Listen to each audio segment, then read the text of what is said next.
काल आपण 66वा श्लोक पाहत होतो. रघुवंशमच्या दुसऱ्या सर्गातला 66वा श्लोक पाहतोय. त्याचा आपण अर्थ पण पाहिलेला होता की ज्यावेळेस गाय म्हटलेली आहे की माझ्या आचळातून दूध तू द्रोणामध्ये काढ आणि ते पिऊन घे तर तुझी इच्छा पूर्ण होईल असं गायीने सांगितलेले आधी.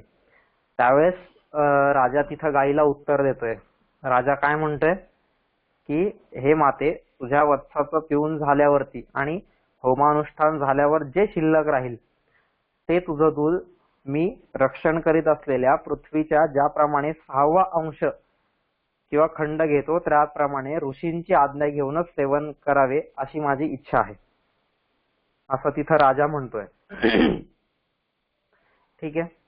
तर आता त्याच्यातलं आपण काल पहिलं पाहत होतो की वत्सस्य, नाही का, वत्सस्य आपण पाहिलेलं होतं की पहिला त्याच्यावरती अधिकार कोणाचा आहे त्या दुधावरती, तर तो त्या बालकाचा आहे, त्या गायीच्या वासराचा आहे. ठीक आहे. हा पहिला अधिकार झाला. त्याच्यानंतर दुसरा जो अधिकार आहे तो दुसरा अधिकार कशाचा आहे की ऋषींनी ती गाय कशासाठी आणली होती किंवा त्या गायीचा वापर काय म्हणून त्यांना करायचा होता, तर ती गाय त्यांनी होमार्थ विधेहे, नाही का, म्हणजे यज्ञ जे करत होते त्या यज्ञामध्ये नेहमी जे होम हवन करावं लागायचं, कशाची तरी आहुती द्यावी लागायची आणि त्या आहुतीसाठी त्या होमासाठी ज्या गायीची आवश्यकता आहे म्हणून ती गाय आणलेली होती. ठीक आहे. आता असं असताना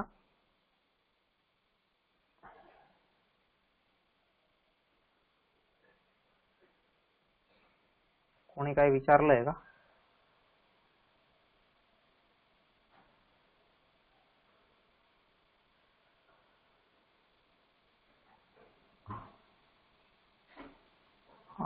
हे कोणीतरी विचारलंय अर्थ 6 पार्ट मीन्स विच पार्ट असं विचारलंय कोणीतरी.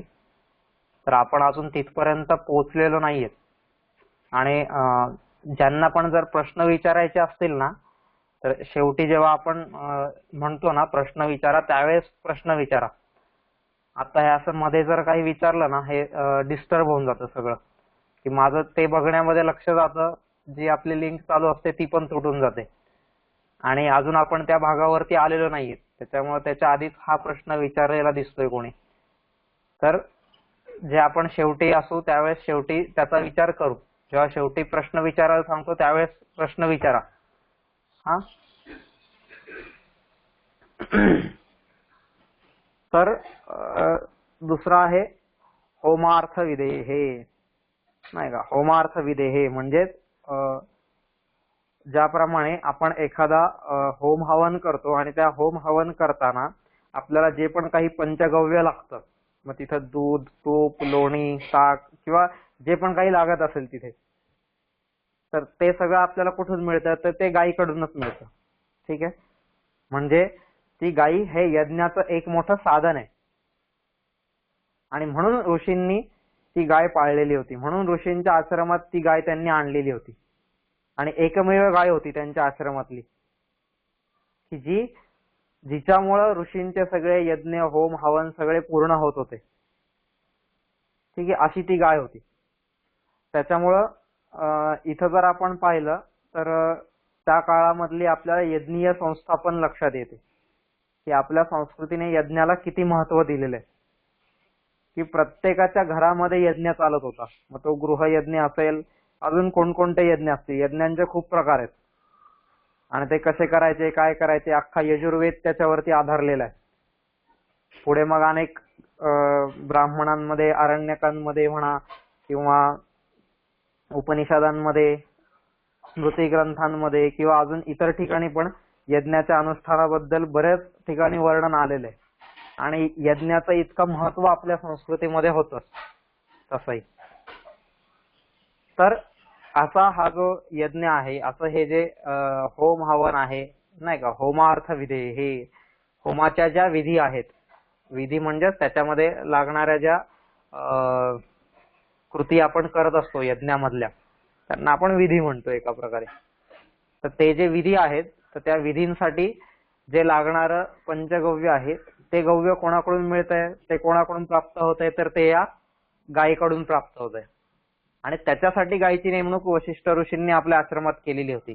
त्याच्यासाठी ती गाय त्यांनी आणलेली होती, नाही का. मग सगळ्यात पहिले त्या गायीच्या दुधावरती अधिकार कोणाचा आहे, तर त्या बालकाचा आहे, त्या वासराचा आहे. मग दुसरा अधिकार कोणाचा आहे, तर दुसरा अधिकार हा त्या होम हवनाचा आहे.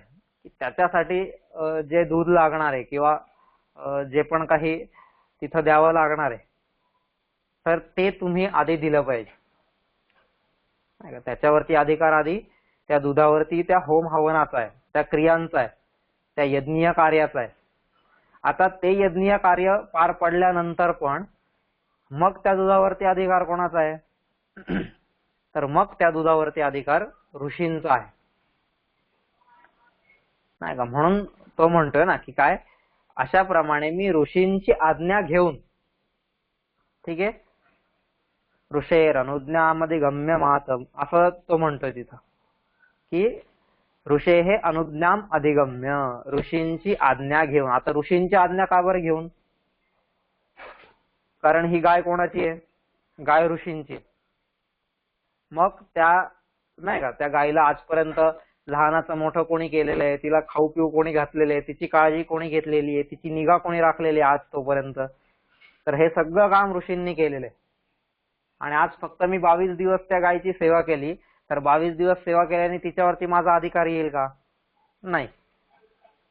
ती गाय ऋषींचीच होती, ऋषींनी फक्त मला तिची सेवा करायला पाठवलेलं होतं, पण गायीवरती सर्वस्वी अधिकार हा ऋषींचा होता.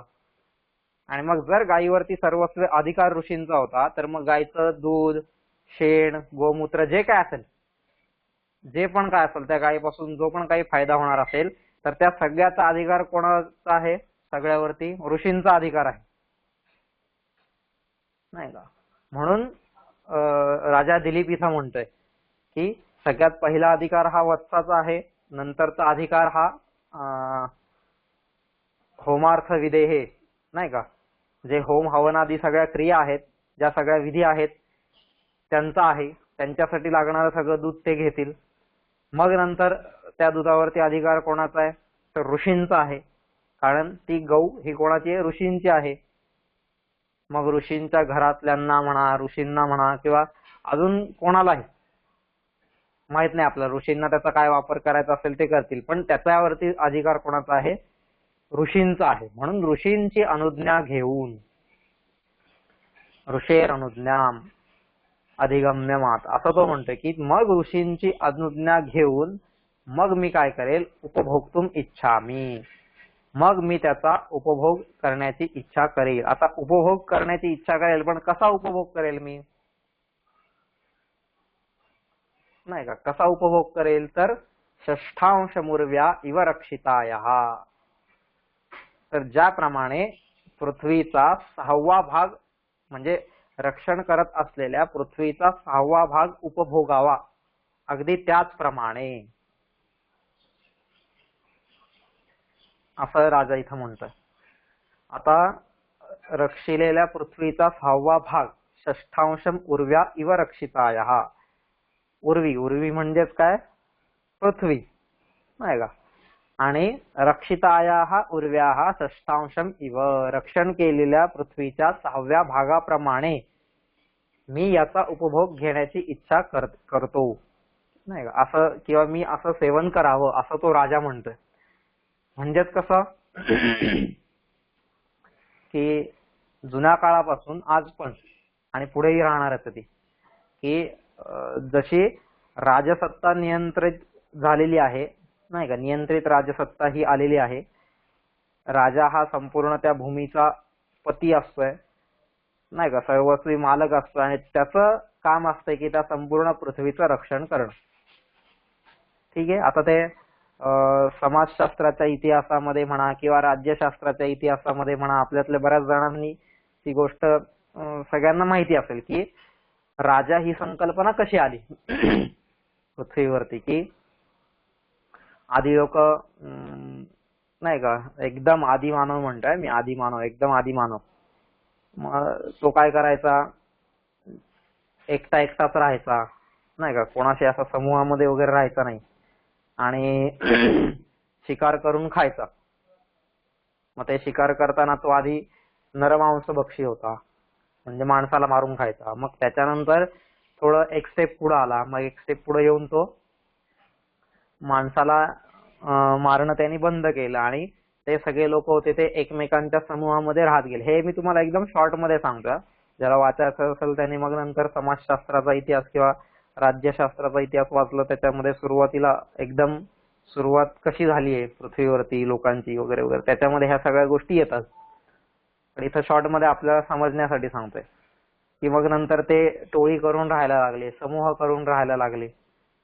आणि मग समूहामध्ये काय व्हायचं की मग परत त्या समूहामधले सगळेजण शिकारीला जायचे.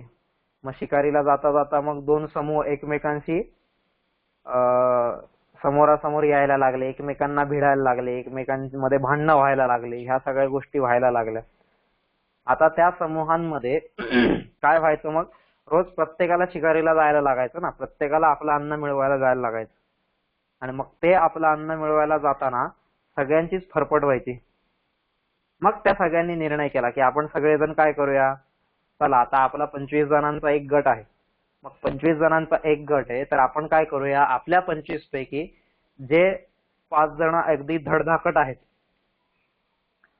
मग असे धडधाकट असतील ते काय करतील, तेच लोक कमवायला जातील, म्हणजे शिकारीला जातील आणि आणलेल्या शिकारीचं रक्षण करतील, नाही का, ती शिकार कोणी घेऊन जाऊ नये म्हणून. नाही तर व्हायचं असं त्या काळात की हा जायचा शिकारीला, शिकार घेऊन यायचा घरी आणि इतर दुसरं काहीतरी करत पर्यंत त्या गुहेतून कोणीतरी ती शिकार लंपास करून घेऊन जायचं.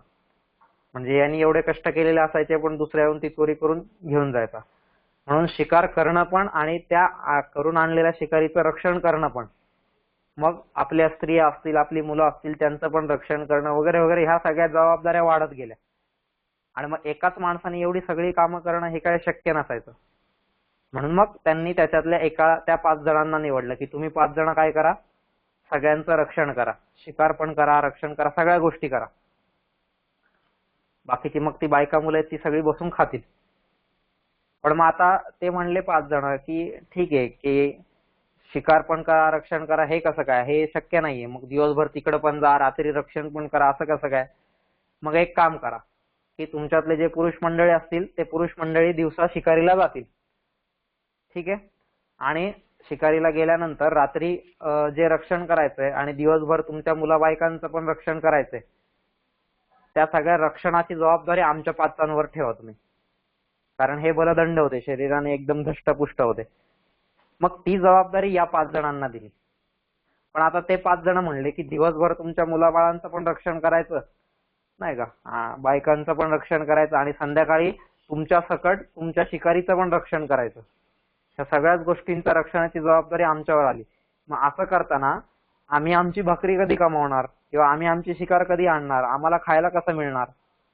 मग हे जे बाकीचे समूहातले 20 जण होते ते काय म्हणले की ठीक आहे, मग आम्ही जे कमवायला जाणार आहे, आम्ही जी काही शिकार आणणार आहे त्याच्यातला थोडा थोडा भाग आम्ही तुम्हाला देतो, नाही का. आणि मग तो थोडा थोडा भाग देणं, ह्याचाच अर्थ आहे टॅक्सेशन, त्यालाच आपण टॅक्स म्हणतो. तिथून ती टॅक्सची संकल्पना आलेली आहे.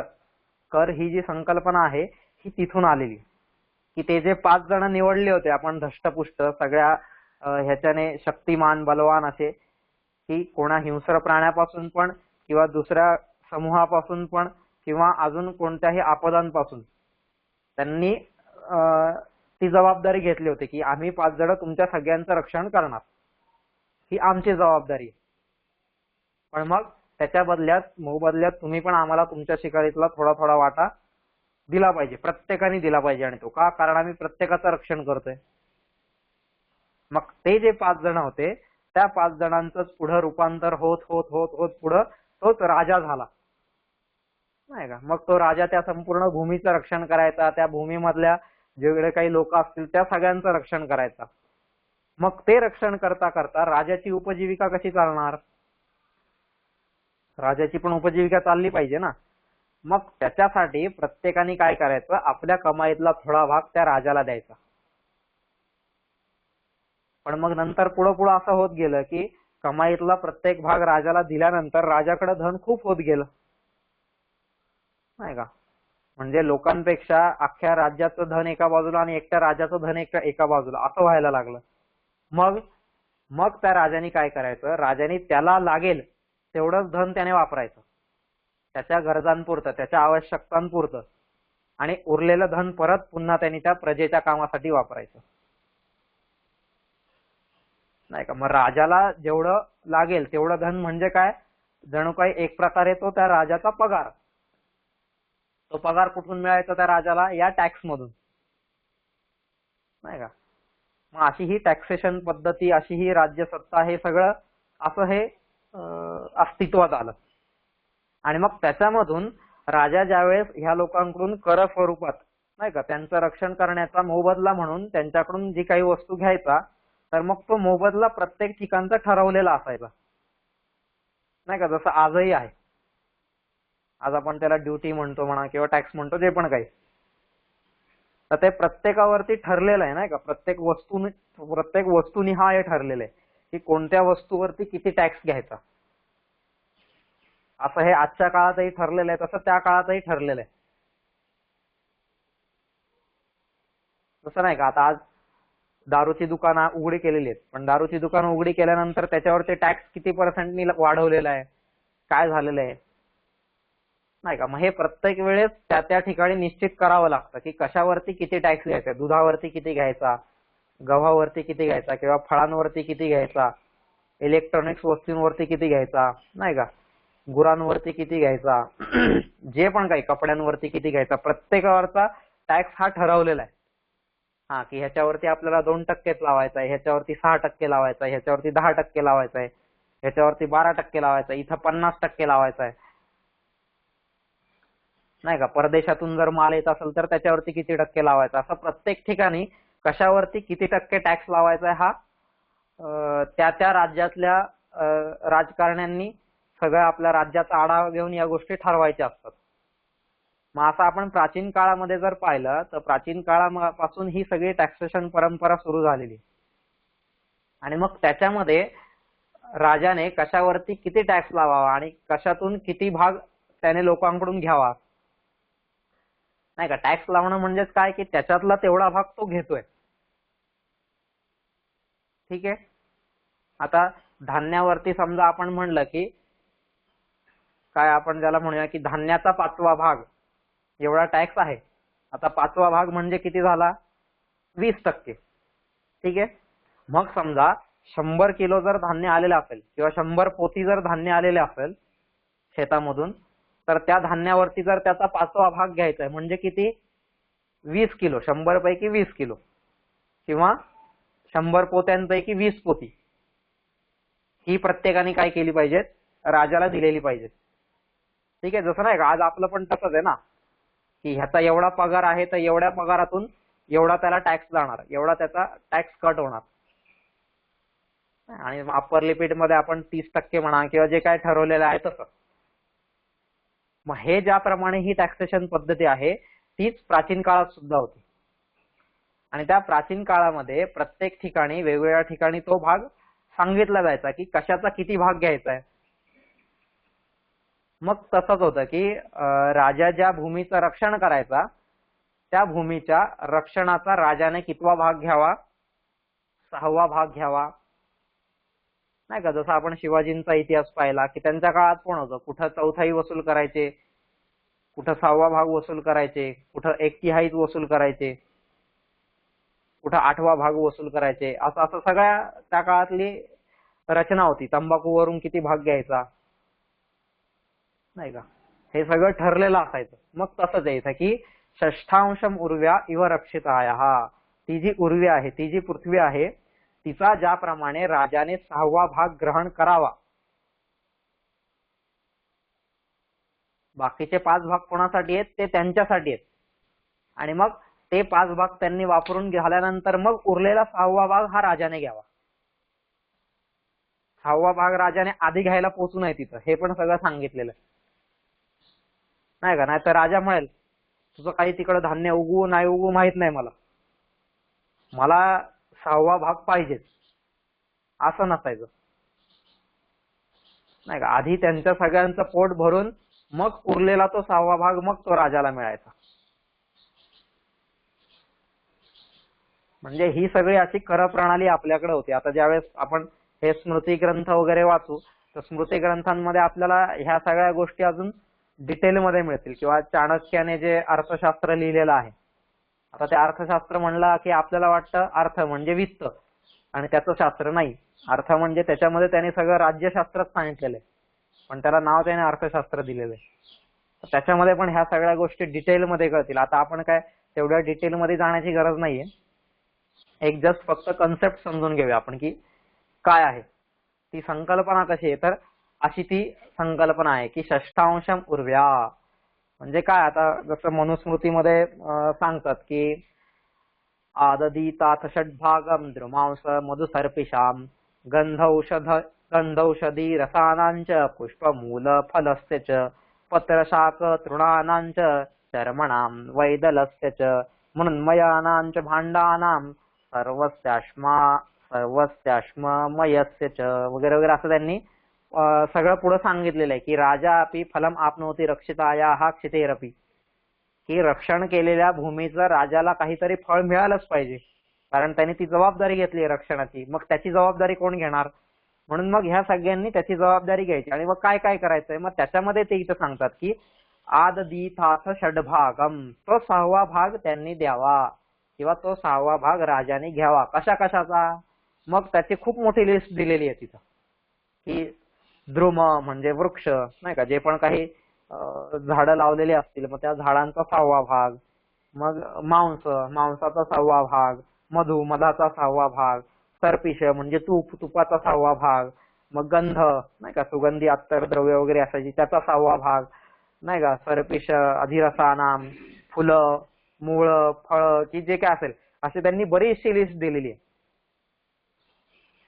त्या सगळ्या लिस्टनुसार त्या सगळ्यांचा 6वा भाग राजाने घ्यायचा आहे कर म्हणून, आणि तो प्रजेनी पण त्याला द्यायचा आहे. पण एखाद्या वेळेस जर असं झालं काही नैसर्गिक आपत्तींमुळे म्हणा किंवा इतर काही कारणांमुळे म्हणा की तेवढा भाग उत्पन्न झालाच नाही नाही का, की जेवढ्याने त्यांचं पोट भरेल, जो उत्पन्न करणार आहे त्याचं पोट भरेल एवढा भाग जर उत्पन्न झालाच नाही तर मग त्यावेळेस मात्र राजाने अजिबात त्याच्याकडून कर घेऊ नये किंवा मग कमी कर घ्यावा. समजा दरवेळेस 100 किलो उत्पन्न होतंय ना आणि त्यावेळेस 20 किलो घेतोय की नाही तू, मग आता याच वेळेस समजा 80 किलोच झालेलं आहे उत्पन्न किंवा यावेळेस 50 किलोच झालेलं आहे, 50 किलो झाले तर मग त्यावेळेस तू फक्त आणि फक्त 10 किलोच घे त्याच्याकडून किंवा जे काही ते तुमच्या हातात असतंय, राजाच्या हातात असतंय की मला माझ्या प्रजेला कसं पुढे नेता आलं पाहिजे. कारण राजा प्रजेसाठी, प्रजा राजासाठी नाहीये, कधीच नाहीये. राजा हा प्रजेसाठी असतो. मग त्याने शेवटी प्रजेचं भलं कशात आहे हा निर्णय त्याच्या हातात आहे आणि मग तेवढा कर त्याने प्रजेकडून घेतला पाहिजे. आणि असं जर नाही झालं तर मग तो अन्यायी राजा आहे. आणि मग त्याला वेळोवेळी आपल्या इतिहासात आपण पाहतो की प्रजेने शिक्षा दिलेली, असे जे पण काही अन्यायी राजे होऊन गेलेले असे बरेचसे उदाहरणं आपल्याला इतिहासामध्ये दिसतात. वेन राजा असेल किंवा अजून कोणी असमंजस असेल, सगळेजण सगळ्यांना मग प्रजेने वेळोवेळी उत्तरं दिलेली आहेत. मग तसं आहे की त्या ठरलेल्या भूमीच्या 6व्या अंशाप्रमाणे नाही का, मग तो 6वा अंश कधी घ्यायचा आहे की ज्या वेळेस ह्या सगळ्यांची पोटं भरलेली आहेत, सगळ्यांना तृप्ती झालेली, आणि मग तो उरलेला जो आहे तो 6वा भाग तो ज्याप्रमाणे राजाने ग्रहण करावा अगदी त्याचप्रमाणे मी सुद्धा काय करणार आहे, ह्या गाईचं दूध जे आहे ते दूध उपभोगावं, त्याचा उपभोग मी करावा, हे दूध मी प्राशन करावं असं मला वाटतंय. ठीक आहे.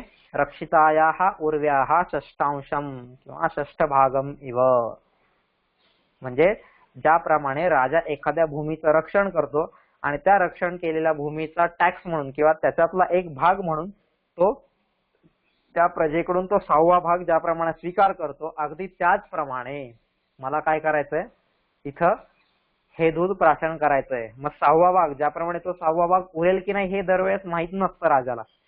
जर उरला तर तो राजाने घ्यायचाय, जर नाही उरला तर मग यावर्षी करमाफ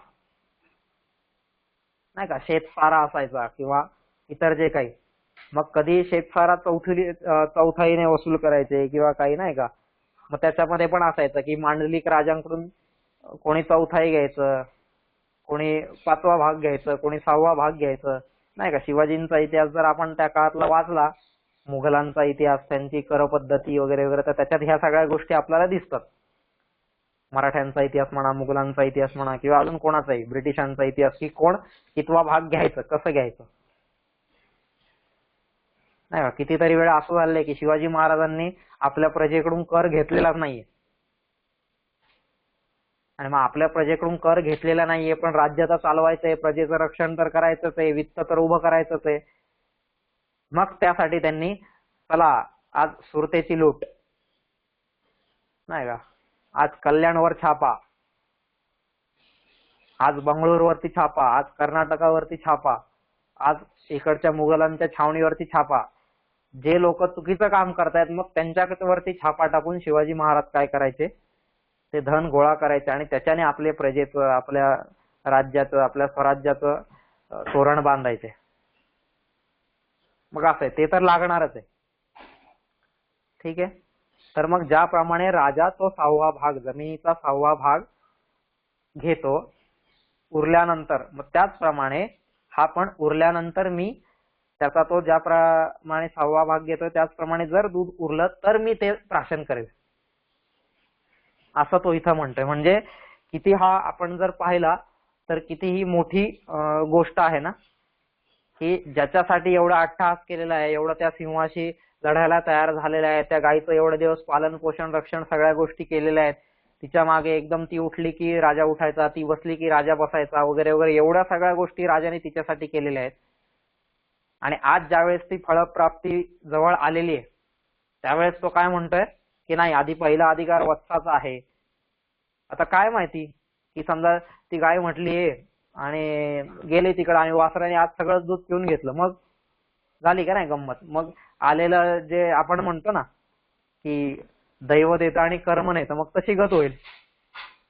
किंवा मग समजा वासराने सगळं पिलं पण नाही, मग त्याच्यानंतर ऋषींनी होमासाठी सगळं दूध वापरून टाकलं आज, मग मग काय करणार.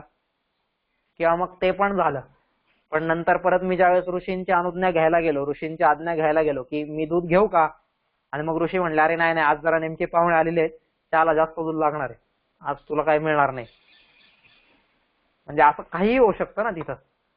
पण तरी सुद्धा याला म्हणतात आपली संस्कृती.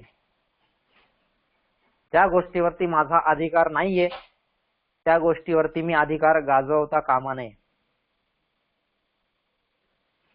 नाही का. आणि फळप्राप्तीच्या वेळेस पण स्थिर बुद्धीने टिकून राहणं ही सगळ्यात मोठी गोष्ट आहे. आपल्या इकडे तर फळप्राप्तीच्या आधीच आपण सगळे उड्या मारायला लागतो, आणि ते पण ज्यावेळेस कर्म करणार आहेत ना. गीतेचं हे की कर्म करीत जा आणि फळाची अपेक्षा धरू नकोस. कर्मण्ये वाधिकार असते मा फलेषु कदाचन, मा कर्मफल हेतुर्वोर माते संगोस्त्व कर्मणी. हे जे आहे तर ती गोष्ट आपल्याला इथं दिसते की कर्म फळाची अपेक्षा करतच नाहीये, आणि कर्मफळ समोर आलेलं आहे तरी पण त्याचा लगेच स्वीकार करत नाहीये. उलट ती तर गायीने आज्ञा दिलेली आहे ना, पण ती गायची आज्ञा सुद्धा ह्याने अशा प्रकारे विनंती करून गायला म्हटलेलं आहे,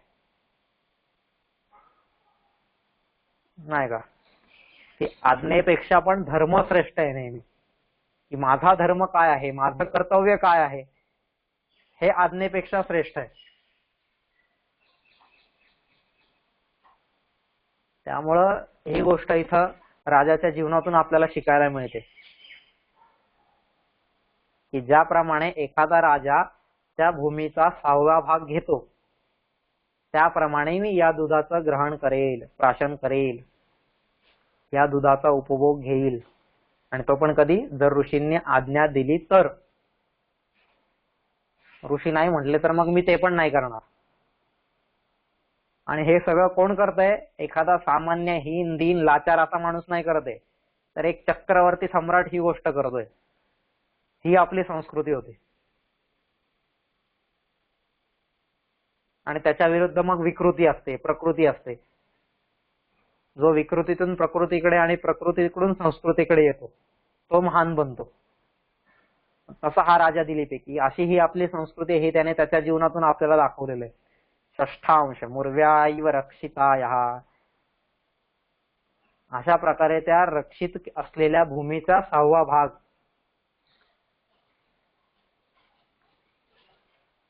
साधी गोष्ट आहे ना. आज आपण आपल्याकडे जर कोणी कामाला जरी आला दिवसभर, नाही का, आज आमच्या वावरातले कांदे काढायचे, मग संध्याकाळी जाताना आपण त्याला एक पाटीभर कांदे देतोच ना, घेऊन जा, का आज दिवसभर तू माझ्याकडे काम केलेलं आहेस. मग त्याच्यामुळं तुझा त्याच्यावरती अधिकार आहे, पण तुझा अधिकार कधी आहे? सगळ्यात शेवटी आहे. तसंच इथं राजाचं पण, की आधी ऋषी, आधी तो वत्स, नंतर होम, नंतर ऋषी वगैरे, हे सगळ्या गोष्टी झाल्यानंतर जो उरलेला 6वा भाग आहे,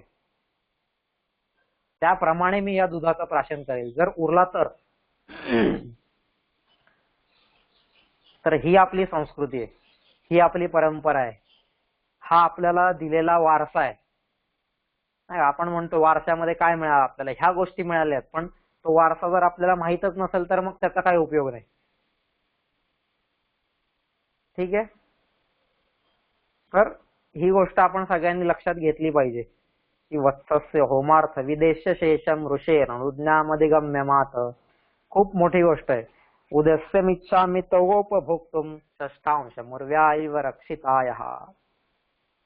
उदस्य, उधन किंवा उधः किंवा उधस असा शब्द आहे, आणि त्याच्यातून बाहेर येणार म्हणजे औदस्य किंवा उदस्य असा त्याचा अर्थ आहे, म्हणजेच दूध. स्तनांमधून बाहेर येणार. स्तनांमधून काय येतं? तर बाहेर दूध येतं.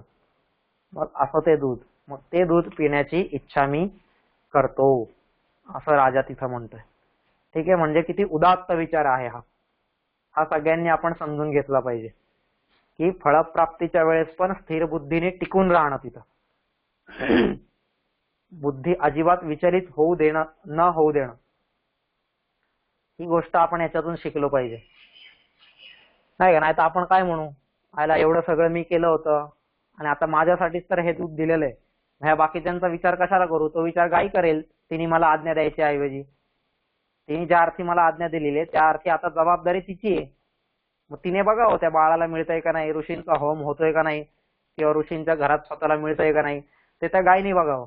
मला आज्ञा मिळाली ना, बस मग मी करणार. मग तिकडं कोणाचं काही हो, अजिबात नाही. असा विचार करणारे आपल्या संस्कृतीचे आधारस्तंभ कधीच नव्हते. नाही का? म्हणून हा उदात्त विचार आहे, धीरोदात्त असा हा राजाचं हे चरित्र जे आहे. म्हणून या लोकांचं हे चरित्र आपण अभ्यासलं पाहिजे आणि त्यांच्यातून हे गुण माझ्या जीवनात आणण्याचा मी प्रयत्न केला पाहिजे. ठीक आहे. षष्ठांश मुर्व्या इव रक्षितायः, पृथ्वीच्या 6व्या भागाप्रमाणे मला तो ग्रहण करायचा आहे, करण्याची इच्छा आहे. ठीक आहे. असं ते इथे सांगतायत. तर असा हा 66वा श्लोक, खूप महत्वाचा श्लोक आहे हा, आणि हा श्लोक आपल्याला जीवनात खूप काही शिकवून जातोय. की तो अंतिम क्षण जवळ आलेला असताना, विजय हातात असताना सुद्धा, फळ हातात असताना सुद्धा त्याच्यावरती पाणी सोडणं खूप मोठी गोष्ट आहे. की ज्याच्यासाठी एवढं माझं संपूर्ण जीवन मी वाया घालवलं, ज्याच्यासाठी मी माझे प्राण पण त्यागलेले आहेत, नाही का, आणि फार एकदम त्या क्षणी वाट बघतोय की आता सिंह माझ्यावरती झडप टाकणार आहे, झेप टाकणार आहे, इथपर्यंत मी माझं जीवन पणाला लावलेलं आहे, आणि एवढं सगळं करून ती गोष्ट मला प्राप्त झाली आहे, मग तर तिच्यावरती सर्वस्वी अधिकार हा माझा आहे. पण तरीही नाही. त्यावेळेस राजाने आपली बुद्धी स्थिर ठेवलेली आहे, बुद्धीला अजिबात विचलित होऊ दिलेलं नाही, डगमगू दिलेलं नाहीये. आणि तो म्हणतोय की ह्या ह्या ह्या ह्या सगळ्या गोष्टी पूर्ण झाल्यानंतर जर ते दूध उरलं तर मी त्याचा उपभोग घेईन. म्हणजे बघा, ज्या पुत्रप्राप्तीसाठी त्यांनी एवढ्या गोष्टी केलेल्या आहेत आणि त्या पुत्रप्राप्तीचा तो क्षण आता त्याच्या जवळ आलेला आहे, तरी सुद्धा तो इथं नाही म्हणतोय. ही नाही म्हणण्याची आपली संस्कृती आहे, नाही का? असो, ह्याच्यावरती आता काय सगळेजण आपण खूप विचार करू शकतो अजून. ते महत्वाचं म्हणजे आता हा 66वा श्लोक झालेला आहे. आता आपण पुढे न जाता, कालचा आपला एक प्रश्न होता, एकाने विचारलेला होता आपल्या इथं, की त्यागाचं एवढं जर हे बघत होतो आपण आणि त्याच्यामध्ये याचक, त्यांचा प्रश्न असा होता की याचक हा जर इतका निम्न आहे, याचक हा जर इतका हलक्या दर्जाचा आहे, किंवा कधीही कोणीही याचक बनू नये असं जर आपण सांगतोय, अशी जर आपली संस्कृती आहे, पण आपल्या संस्कृतीमध्ये तर बरेच जण असे दिसत आहेत की जे मागतानाच दिसत आहेत, जे याचक झालेलेच दिसत आहेत, असा त्यांचा प्रश्न होता. मग कसं काय, की जसं नचिकेता आहे हा याचक बनूनच तर यमाकडे गेलेला होता, नाही का, त्याने यमाकडे मागितलेलं आहे तिथं. किंवा असे बरेच जण आपल्याला दिसतील की जे याचक झालेले आहेत.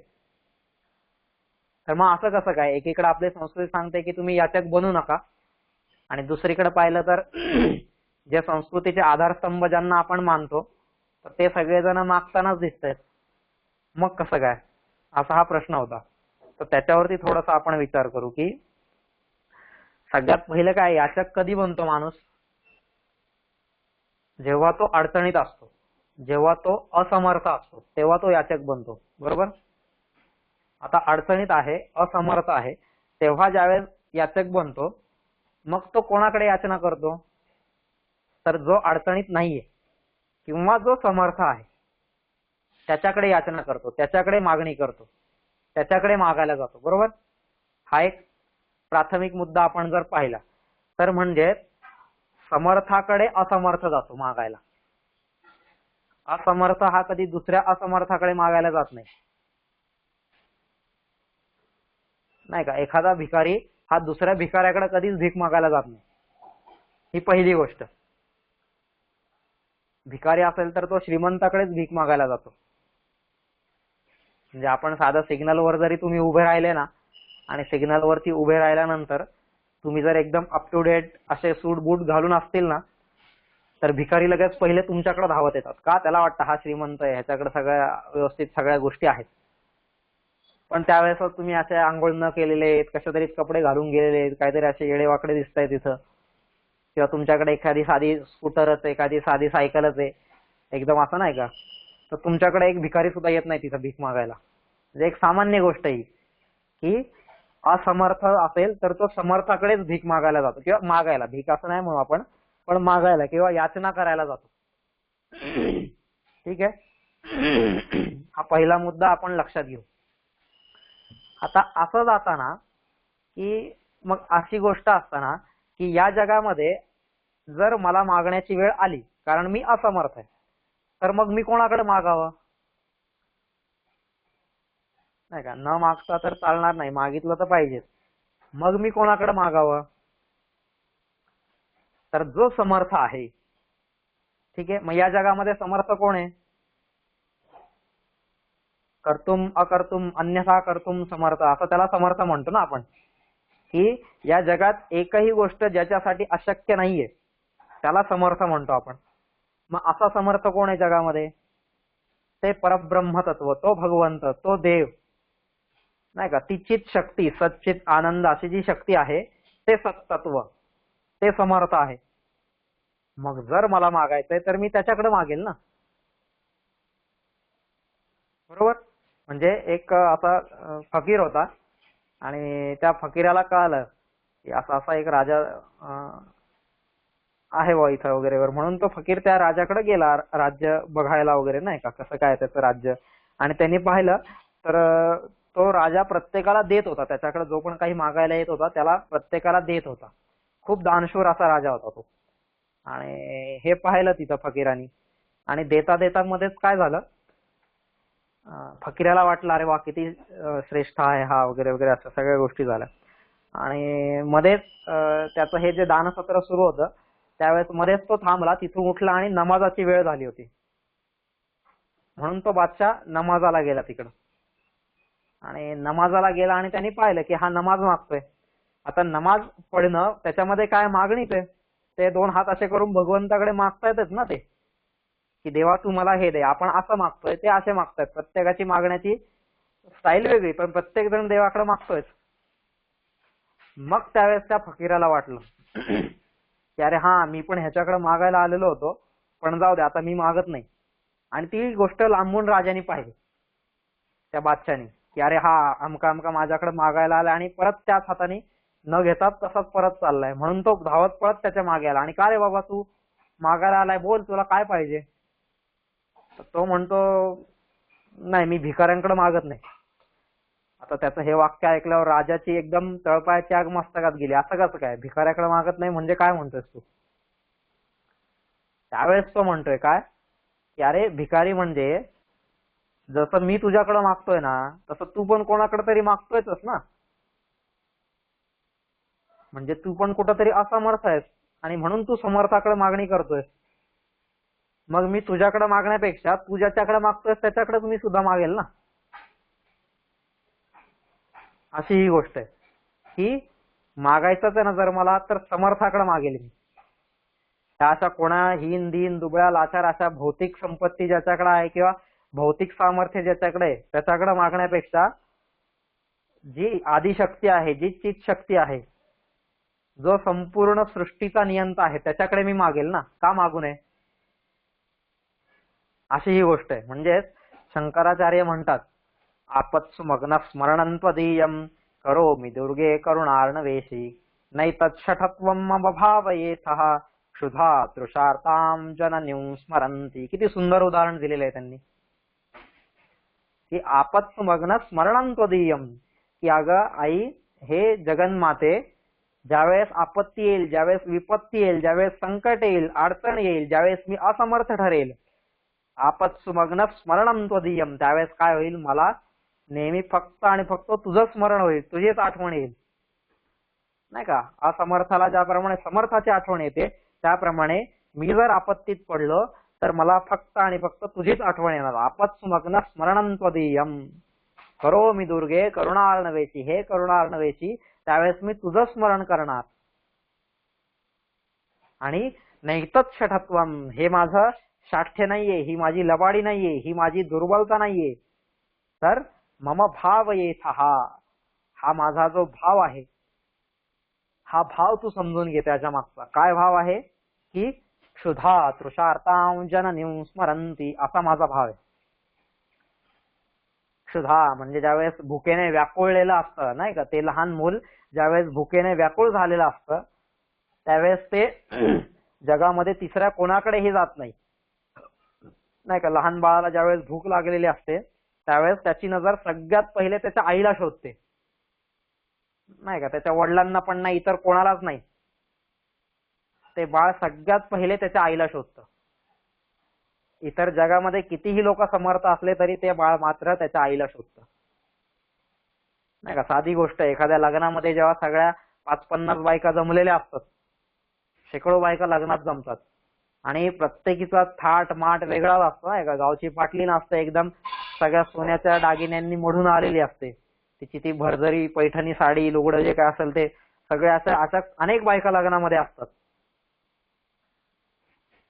पण ज्या वेळेस या एकदम 2, 2.5, 3 वर्षाच्या लहान बाळाला भूक लागलेली असते आणि त्याला ज्यावेळेस भूक लागते तर ह्या सगळ्या एवढ्या समर्थ बायका असतात ना, आणि त्या सगळ्या त्याच्या नातेवाईकच असतात. कोणी त्याची आजी असेल, कोणी त्याची काकी असेल, कोणी त्याची मामी असेल, कोणी अजून काय असेल, सगळ्या नातेवाईक आहेत. आणि उलट त्या सगळ्या त्याच्या आईपेक्षा श्रीमंत सुद्धा असणार आहेत. त्याची आई जरा गरीब आहे, नाही का, एवढ्या लग्न समारंभाला यायला पण त्याची आई एक फाटकं लुगडं घालूनच आलेली. पण तरी असं असताना सुद्धा त्या बाळाला ज्यावेळेस भूक लागते त्यावेळेस ते बाळ हे भरजरी साड्या घातलेल्या ज्या बायका आहेत, ज्यांनी पैठणी घातलेली आहे, ज्यांच्या अंगावरती एवढे दागिने आहेत, अशा त्या लग्नात उपस्थित असलेल्या एकाही बाईकडे ते बाळ जात नाही. ते बाळ त्यावेळेस कोणाकडे जातं? आपल्या आईकडे जातं. त्याची नजर आपल्या आईला शोधते. का? कारण त्याला विश्वास असतो की माझी आईच मला देऊ शकेल, इतर कोणीही देऊ शकणार नाही. हा त्याला विश्वास आहे. आणि हा विश्वास का बरं आलेला असतो? हा प्रेमातून आलेला असतो. नाही का, ते बाळ जर दुसऱ्या बाईकडे गेलं पण त्यावेळेस ती काय म्हणेल, बघा हिचं पोरग सारखं दिवसभर भूक भूक भूक भूक करत राहतंय, काय आहे का नाही लाज लज्जा शरम, इथं लग्नात एवढे सगळे पाहुणे जमलेले आहेत आणि त्यांच्या समोर याचं भूक भूक भूक भूक चाललेलं आहे. जरा रात्रीपर्यंत दम काढता येत नाही का, दुपारपर्यंत दम काढता येत नाही का, वगैरे वगैरे, ह्या सगळ्या काहीतरी ऐकवणार आणि मग आणून पण देतील कदाचित, पण आधी हे सगळं ऐकवणार. पण तेच ती आई जी असते ती, त्या आईला ज्या वेळेस ते बाळ म्हणतं की आई मला भूक लागलेली आहे. आणि हीच गोष्ट जर आईला जरी त्याला सांगायची असेल तरी आई म्हणते भूक लागली ना बाळा तुला, 2 मिनिट थांब बर का, 2 मिनिटं थांब, बघूया आपण काहीतरी करते मी.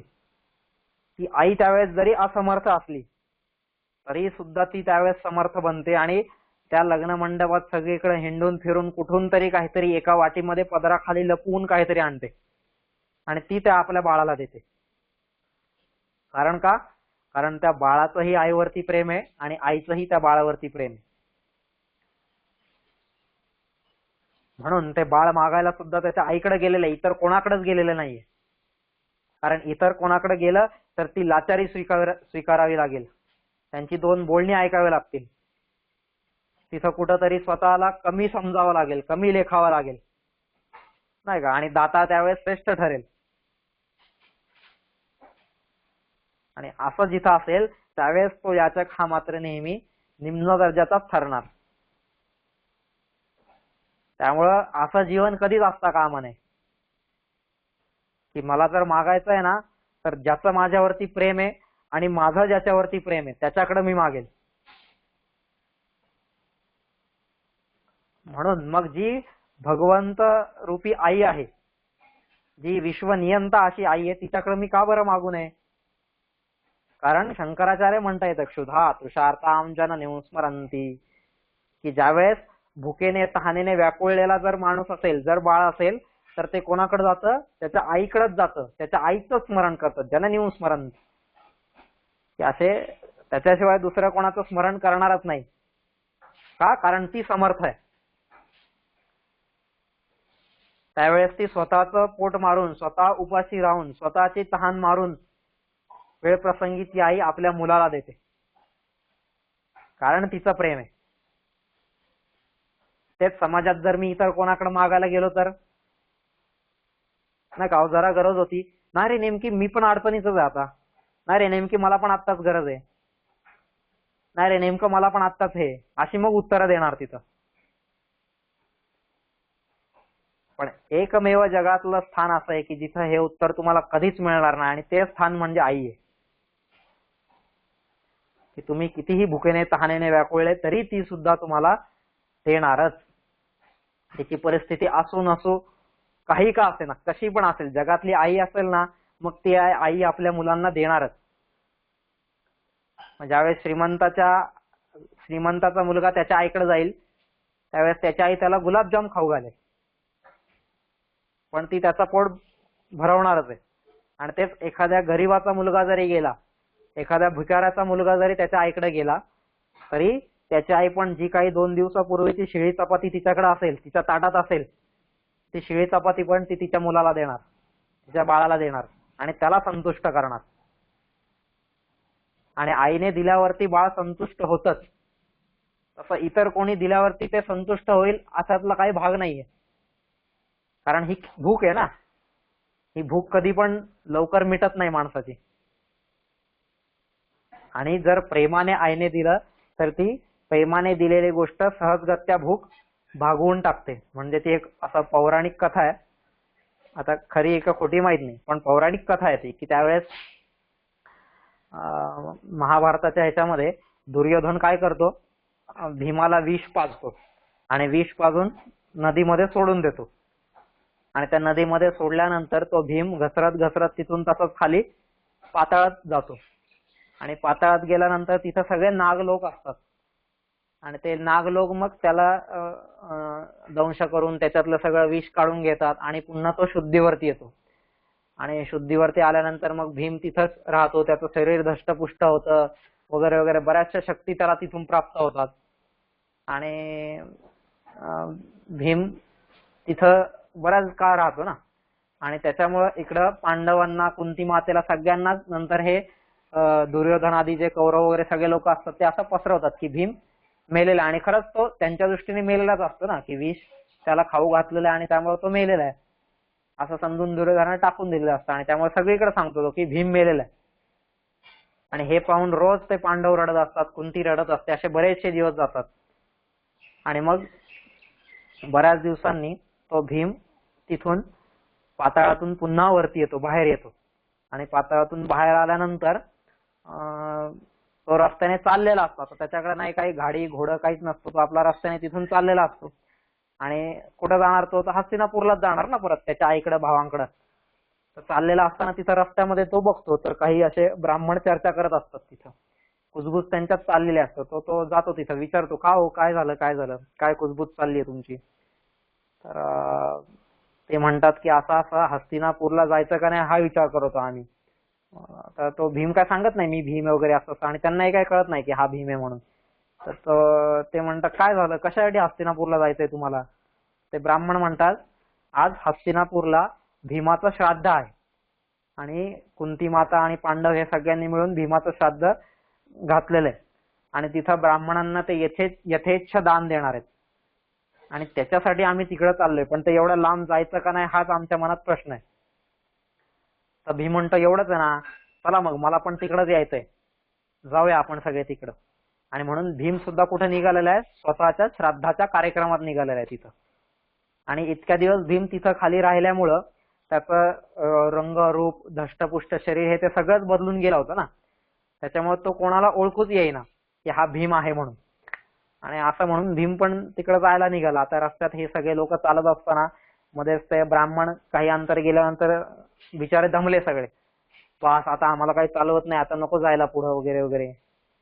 पण त्यांच्यासोबत साक्षात भीम होता. भीम म्हणतो एवढंच आहे ना, एक काम करा, थांबा जरा. भीमाने तिथून एक झाड असं मुळासकट उपटून काढलं आणि मुळासकट उपटून ते झाड खांद्यावर घेतलं आणि त्या झाडावरती ह्या सगळ्यांना बसवलं. चला आता. आणि सगळ्यांना घेऊन भीम हस्तिनापूरला पोहोचला. हस्तिनापूरला पोहोचल्यावरती तिथं आता राजदरबार नाही का, आणि राजदरबारामधल्या व्यक्तीचं हे होतं आज श्राद्ध होतं. त्याच्यामुळे जेवणामध्ये तर असं पंचपक्वान्न वगैरे या सगळ्या गोष्टी होत्याच. आणि मग ते जेवण कोणाला नको असणार, तर प्रत्येक जण एकदम ताव मारून तिथं जेवत होतं. श्राद्धाचं जेवण आहे हेच सगळे लोक विसरून एकदम अगदी लग्नात जसं जेवतो तसंच जेवण करून सगळे ताव मारत होते त्याच्यावरती. आणि मग त्यांच्याच पंक्तीमध्ये हा पण बसला होता. कारण याला पण आता इतक्या लांब प्रवासावरून आल्यानंतर भूक लागलेली होती, ह्या सगळ्या गोष्टी झालेल्या होत्या नाही का. आणि ते जेवण जेवत असताना काय झालं की बाकीच्यांचा एक लाडू संपतोय तोपर्यंत ह्याचे 10 खाऊन व्हायचे. आणि वाढणारे वाढतच राहिलेत, वाढणारे वाढतच राहिलेत. ह्याची भूक काही भागेच ना. काय करावं काय नाही का. हळूहळू हळूहळू करता करता तो युधिष्ठिराचा जो स्वयंपाकघर होतं ते स्वयंपाकघरातलं सगळं अन्न संपायला लागलं. आणि त्याला प्रश्नच पडला आता करायचं काय. आणि जर असं जर झालं तर नामुष्की येईल की एवढा मोठा सम्राट पण नाही का, एवढं हस्तिनापूरचं राज्य आणि त्या राज्याच्या जेवणाच्या पंक्तीमध्ये जेवण संपलं म्हणजे किती नामुष्की येईल, किती नाचक्की होईल आपली वगैरे वगैरे. हा सगळं टेन्शन सगळ्यांना आलं. आणि त्यांनी कुंतीला सांगितलं जाऊन की असं असं घडलेलं आहे आणि तो एक ब्राह्मण आलाय आणि तो खूपच खातोय. मग कुंतीला एक गोष्ट लक्षात आली की एवढं खाण्याची कॅपॅसिटी माझ्या भीमाशिवाय दुसऱ्या कोणात नसणारच. पण आता त्याला भीम म्हणणार तरी कसं, कारण तो दिसत पण तसा नाहीये. तर काय करावं, कसं काय करावं. मग कुंती तिथं म्हटले की एक काम करा. आणि असं म्हणून कुंतीनी 5 छोटे छोटे अगदी नाही का, जसे आपण तिळगुळाचे लाडू कसे असतात असे एकदम 5 छोटे छोटे लाडू तिने वळले. आणि ते 5 छोटे छोटे लाडू तिने सांगितलं युधिष्ठिराला हे सगळ्यांना की हे 5 लाडू आहेत ना, तुम्ही त्या ब्राह्मणाला वाढा आणि त्या ब्राह्मणाला वाढा. आणि जर ते 5वा लाडू खाऊन जर त्याचं पोट भरलं ना तर त्याला कान धरून माझ्याकडे घेऊन या. आता ह्यांना कळेच ना असं का झालंय.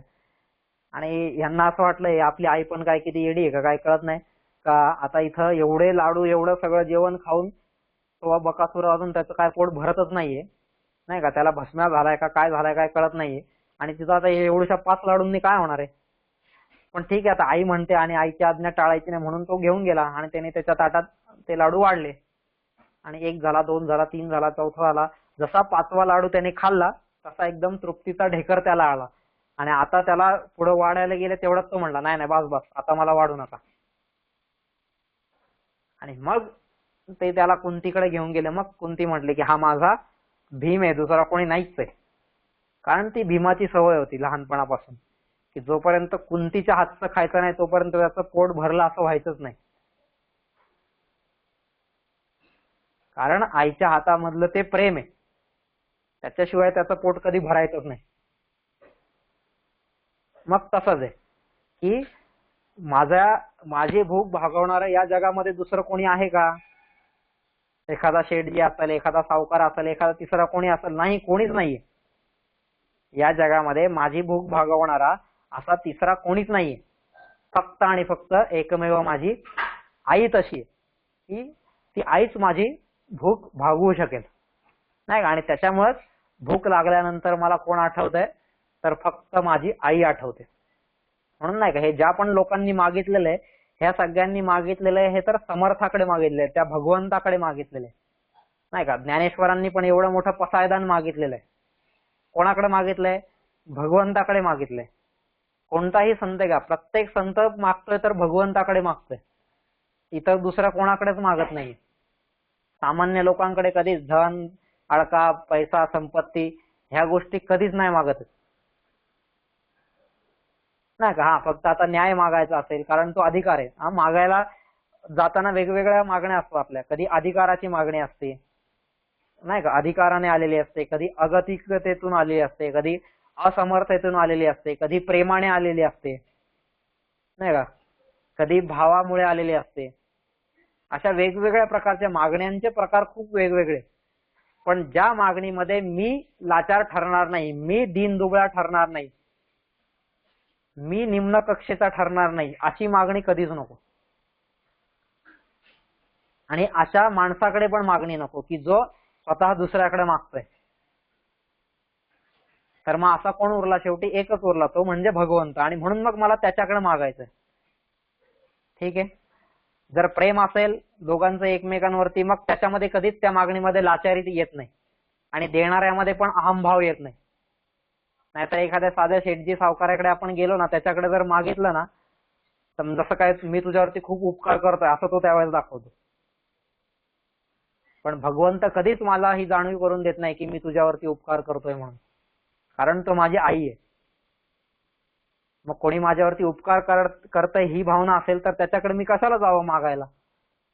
प्रत्यक्ष नसेल पण कुठेतरी 7व्या पडद्यात तरी त्याच्या मनाच्या असेल ना की हा, मी याच्यावरती उपकार केले बरं का.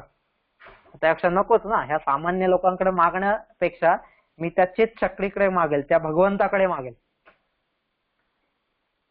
जसा तो फकीर म्हणला ना की ह्या साध्या बादशाकडे मागण्यापेक्षा तो बादशाह ज्याच्याकडे मागतोय त्या संपूर्ण जगाच्या बादशाकडे मी का बरं नाही मागणार? मी त्याच्याकडे मागेल. आणि काही संत असे पण आहेत की ज्यांना त्याच्याकडे पण मागावं वाटलं नाही. ते म्हणतात नाही ना, मला तुझ्याकडे पण नको मागायला. नामदेव महाराज आहेत, नामदेव महाराज गेलेत पंढरपूरला, आणि पंढरपूरला गेल्यावरती ते तिथं म्हणतायत, काय म्हणतायत? पतित पावन नाम ऐकून आलो मी द्वारा, पतित पावन न होसी म्हणून जातो माघारा. देसी तेव्हा घेशी ऐसा असशी उदार, काय रोधू देवा तुमचे कृपणाचे द्वार. सोडी देवा ब्रीद आता न होसी अभिमानी, पतित पावन नाम तुझला ठेविले कोणी. असा सगळा प्रश्न त्यांनी विचारलेला आहे तिथं की अरे तू पतितांचा पावन आहेस असं ऐकून मी आज तुझ्याकडे आलो होतो मागण्यासाठी काहीतरी. मी स्वतः पतित आहे आणि मला तू पवित्र करशील म्हणून मी तुझ्याकडे आलो होतो. पण पतित पावन नाम ऐकून आलो मी द्वारा, असं म्हणून मी तुझ्या दरवाजात आलो होतो मागायला. पण पतित पावन न होसी म्हणून जातो माघारा. अरे पण तू पतित पावन नाहीच, पतितांचा पावन नाहीच, आणि म्हणून मी तुझ्याकडेही न मागता परत निघून चाललेलो आहे. काही गरज नाही मला तुझ्याकडे मागण्याची पण. कारण का? घेसी तेव्हा देसी ऐसा असशी उदार. तू काय करतोस? ज्यावेळेस आधी माझ्याकडून घेतोस ना तेव्हा तू मला देतोस. काय घेतोस? तर माझं कर्म घेतोयस ना तू. आधी माझं कर्म घेतोस आणि मग त्या कर्माचं फळ तू मला देतोय. असा आहेस तू. तुझ्यापेक्षा तर मी कोणाकडे न मागितलेलंच बरं आहे ना. या जगातले सगळे पामर जीव जे आहेत त्यांच्याकडे तर मला मागायचंच नाहीये. पण तुझ्याकडे मागावं म्हणून मी तुझ्याकडे आलो होतो. पण इथं आल्यावर पण मला हेच दिसलं की तू काय करतोयस? आधी माझ्याकडून घेतोय आणि मग मला देतोय, नाही का? भगवंत काय म्हणतायत ते आपण हे म्हणतो ना, यज्जत कर्म करोमि तत्तदखिलम शंभोत्सव आराधनम. मी जे पण काही सगळं कर्म करतोय हे तुझ्या आराधनेसाठी, तुझ्या उपासनेसाठी, तुझ्या भक्तीसाठी कर्म करतोय. आणि मग तू माझ्यावरती प्रसन्न झाल्यावरती तू मला काहीतरी देतोस. म्हणजे काय झालं, आधी तू माझ्याकडून घेतोयस आणि मग मला देतोयस. घेसी तेव्हा देसी ऐसा असशी उदार, काय रोधू देवा तुझे कृपणाचे द्वार. कृपण आहेस तू, कंजूस आहेस, असं ते नामदेव स्वामी तिथं भगवंताला म्हणतायत की तुझ्यासारखा कंजूस दुसरा पाहिला नाही मी कोणी, की आधी माझ्याकडूनच घेतोय आणि मग मला देतोय. आणि सोडी देवा ब्रीद आता नहोसी अभिमानी. आता देवा तू अभिमानी होऊ नकोस. हे तुझं जे ब्रीद घेतलेलं आहेस ना तू, पतित पावन वगैरे वगैरे, हे सगळं सोडून दे आणि त्याचा एक खोटा अहंकार, खोटा अभिमान ह्या सगळा काढून टाक. आणि पतित पावन नाम तुझला ठेवेले कोणी. आणि तुला कोण पतित पावन म्हणतं रे? कोणी तुला हे नाव ठेवलंय? पाहू दे जरा, मला बघू दे, त्याला भेटू दे एकदा. कसला तू पतित पावन, कसला काय? म्हणजे ही संतांची मस्ती आहे बरं का, ही आपल्यासारख्यांनी करून चालत नाही, ही संतांची मस्ती आहे ती. कारण हे संत लोक त्या लेवलला पोहोचलेले आहेत, ते देवाला अरे तुरे पण करू शकतात, नाही का, देवाला 4 शिव्या पण देऊ शकतात. हे संत आहेत, आपल्यासारख्यांचं नाही. आपण एक त्याचा साधा पुत्र आहे, पुत्र म्हणूनच त्याच्याकडे जायचं आणि पुत्र म्हणूनच त्याला मागायचं, नाही का. म्हणून ज्या पण लोकांनी मागण्या केलेल्या आहेत, ज्ञानेश्वर असतील, अर्जुन म्हणतोय गीतेमध्ये, नाही का, अर्जुन काय म्हणतोय की देवा मला हे तुझं रूप बघायचंय, ते तुम्हाला दाखव. आता हे सगळ्या मागण्याच आहेत ना अर्जुनाच्या तिथं, पण त्या मागण्या कोणाकडे करतोय अर्जुन? समर्थाकडे करतोय, की त्याच्यापेक्षा दुसरा जगात समर्थ नाहीच आहे कोणी. तर जर मला मागायचं असेल तर मी त्याच्याकडे मागेल. साध्या अशा क्षुल्लक टिकोजीराव, शंकरराव, गणपतराव ह्यांच्याकडे मागण्यापेक्षा त्या विश्वनियंत्याकडे मी मागेल. ठीक आहे. आणि मग त्याच्याकडे मागणारा कधीही हीन दीन लाचार दुबळा होणार नाही, कारण ते प्रेमाचं मागणं आहे. एखाद्या मुलाने आपल्या आईकडे मागितलं तर तो काय लाचार होणार का? किंवा त्या आईला काय अहंकार येणार का? कधीच नाही. कारण त्यांच्यामध्ये संबंध आहे, त्यांच्यामध्ये प्रेम आहे. मग तसंच आहे इथं, तो भगवंत माझ्या हृदयात राहतोय, तर त्याचा आणि माझा एक संबंध आहे. मम एवांशो जीवलोके, त्याचाच मी अंश आहे. आणि जर मी त्याचाच अंश आहे तर मी त्याच्याकडे मागणार नाही का? अहं सर्वस्य प्रभव, नाही का, हे सगळं सगळं असं वेगवेगळ्या ठिकाणी गीता सांगते. मग त्याच्याकडेच मागावं ना, जो सगळ्यात समर्थ आहे त्याच्याकडे मागावं, इतर कोणाकडेही मागू नये, कधीच मागू नये, नाही का. म्हणून हे आपल्यासारखे सामान्य याचक आणि हे महापुरुषांसारखे असामान्य याचक, ह्यांच्यामधला हा फरक आहे. आणि त्यांनी कधीच स्वतःसाठी काहीच मागितलेलं नाहीये. जे पण मागायला गेलेले आहेत ना, त्यांनी स्वतःसाठी कधीच काहीच मागितलेलं नाहीये. ज्ञानेश्वरांनी एवढं मोठं पसायदान मागितलं, कोणासाठी मागितलंय? त्याच्यात एक तरी स्वतःसाठी मागणी आहे का तिथं? की नाही का, देवा मला 4 बंगले दे रे, 4 गाड्या दे रे, 4 घोडे दे. अजिबात स्वतःसाठी काहीच मागितलेलं नाहीये. आता विश्वात्मके देवे येणे वाग्यज्ञ तोषावे, तोषवनी मज द्यावे, पसाय दाने मज द्यावे, मला द्या, काय द्या? हे पसाय दान द्या, एवढी मोठी मागणी केलेली, नाही का. ऋषींनी श्रीसुक्त गायलेले, श्रीसुक्तामध्ये एवढी मागणी केलेली आहे. सर्वे इतर सुखिनः सन्तु सर्वे सन्तु निरामया सर्वे भद्राणि पश्यन्तु मा कश्चित् दुःखम् आपनुयात् वगैरे वगैरे, ह्या सगळ्या वेगवेगळ्या मागण्या आहेत.